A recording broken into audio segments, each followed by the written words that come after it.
Use कइले बा बाचल बारू की कवनो यूज कइले बा यूज कइले बा कवनो यूज कइले बा। अरे मैडम से क्यूज मी सुन हम बानी कन्फ्यूज भी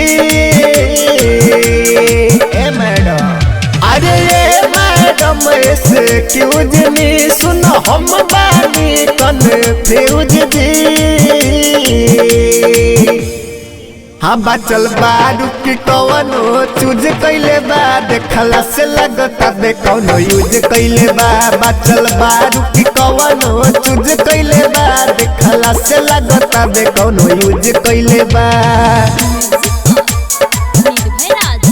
बाचल बारू की कवनो चूज कइले बा चूज कइले बा देखला से लगता बे कौनो यूज कइले बा देखला से लगता बे कौनो यूज कइले बा कौनो यूज कइले बा। झूल गइल बा बेतार तनल दुनाली बाटे चटाइल तार उठवा के लाली उठवा के लाली। झूल गइल बा बेतार तनल दुनाली बाटे चटाइल तार उठवा के लाली।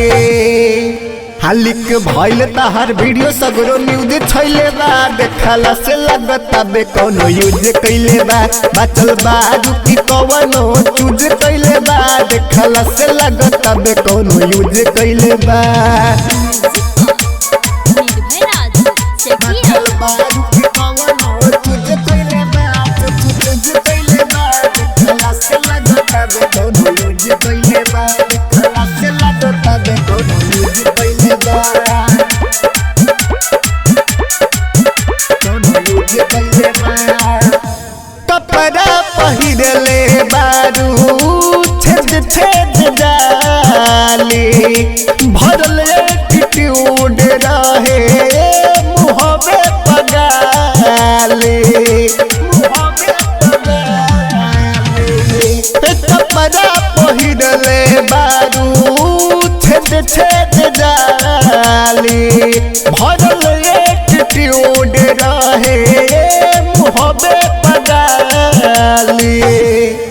हाँ धर्मेंद्र जवानी तहर फ्यूज कइले बा देखला से लगता बे कौनो यूज कइले बा बाचल बारू की कवनो चूज कइले बा देखला से लगता बे कौनो यूज कइले बा।